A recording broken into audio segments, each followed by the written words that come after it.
परिणाम सर्वनाशी होगा। अधर्मी कभी सुखी और शांत नहीं हो सकता और धर्मात्मा कभी दुखी और अशांत नहीं हो सकता। ये बात समझ लीजिए, थोड़ी दिन के लिए दिखाई दे। एक उदाहरण ऐसे ग्रामीण उदाहरण में, दो मित्र थे, स्कूल में पढ़ते थे।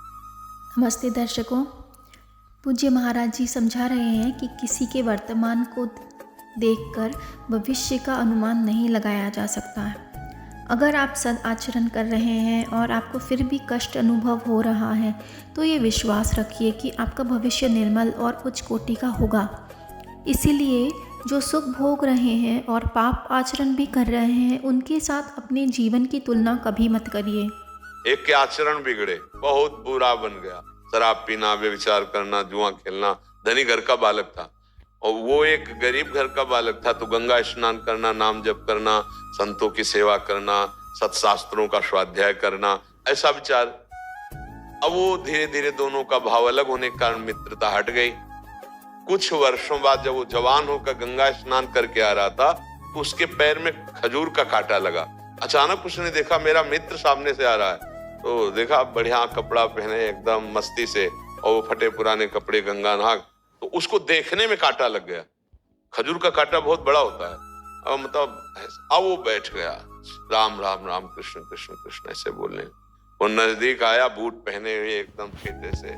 मैं कहा था तुमसे बंद करे सब नाटक, कुछ नहीं, देख मैं मौज मस्ती से। और अचानक वो आगे बढ़ा तो उसको एक पैसे की थैली मिल गई। उस समय स्वर्ण की असरफियां चल, उन्हें दिखाया, देख तेरे कांटा लगा खजूर का और मुझे पैसा मिला। कुछ नहीं इनमें, कुछ नहीं, सब ड्रामा है। उसको लगा वास्तविक सब ड्रामा है। जीवन से मैं चल रहा हूं, धर्म से चल रहा हूं, तो खाने की व्यवस्था ठीक से नहीं, और देखो इसको असरफियों का थैला मिल गया। वो असंतुष्ट ही था। जब कोई धर्मात्मा दुखी होता है या संशय में होता है तो ये भगवान किसी न किसी रूप में आकर के संभाल लेते हैं, क्योंकि उन्हीं का नाम धर्म है, वही सतमार्ग है। एक ब्राह्मण के वेश में, संत वेश में ऐसे आए, कहा क्या हुआ बेटा, कांटा लग गया? लाओ मैं निकाल देता हूं। और कांटा निकाला, स्पर्श करते ही पीड़ा गई। तो उन्होंने कहा कि तुम्हारे मन में कुछ संशय है क्या धर्म के प्रति? बोले हाँ, मेरा मित्र मैं जानता हूं शराब पीता, व्यभिचार करता, चोरी करता, हिंसा करता, बड़ा पापी है, उसको असरफी मिली। और मैं नाम जप करता हूँ, भगवान का आश्रय लिए हूँ, गंगा स्नान कर, मुझे खजूर का कांटा लगा इतना बड़ा, और घर की परिस्थिति ठीक नहीं, क्या यही भगवान के भजन का फल है क्या? उनका बेटा तुम देख नहीं पा रहे हो, मैं तुम्हें बता रहा हूं, पूर्व जन्म में तुमने बहुत पाप किए, ऐसे ही जैसे तुम्हारा मित्र कर रहा है। इस जन्म में तुमने गंगा स्नान और पुण्य कार्य किया, तुम्हें इस जन्म में सूली की सजा मिलती। सूली की सजा खजूर के कांटे से खत्म हो गई। अब तुम्हारे पाप नष्ट हो गए, पुण्य का नंबर आ रहा है, तो इस लोक और परलोक सब जगह सुख भोगोगे, क्योंकि तुमने अच्छे कार्य किए। और ये पूर्व जन्म में पुण्य किया था, इस जन्म में पाप किया, इसको राजा बनना था, तो ये भोग प्राप्त करके एक थैली असरफी, और जिस दिन ये सब खर्चा हो गई असरफी, उस दिन उसके पुण्य नष्ट हो जाएंगे। अब ये वर्तमान का पाप और पूर्व का पाप मिलकर इसको नष्ट कर देगा। तुम धर्म के प्रति संशय मत करो। उसी समय उसको उल्लास हुआ, अरे शूली की सजा खजूर के कांटे से निकल गई, और अब मेरा मंगल होने वाला है। वो धर्म में चल पड़ा। अगर सत्संग ना मिले तो सबको ऐसा भ्रम हो जाता है कि अच्छे कर्म करने वाले को दुख मिलता है क्या। जैसे साधु महात्माओं को देखो कि अपने जीवन को भगवान में लगाए और बड़े कष्ट में जीवन व्यतीत होते हैं, और ऐसे शराब पीते, दुनिया का मांस खाते, दुनिया का नौटंकी नाटक करते हो, कहीं उनको जुकाम भी नहीं है, वो ऐसे चौड़ी छाती करके।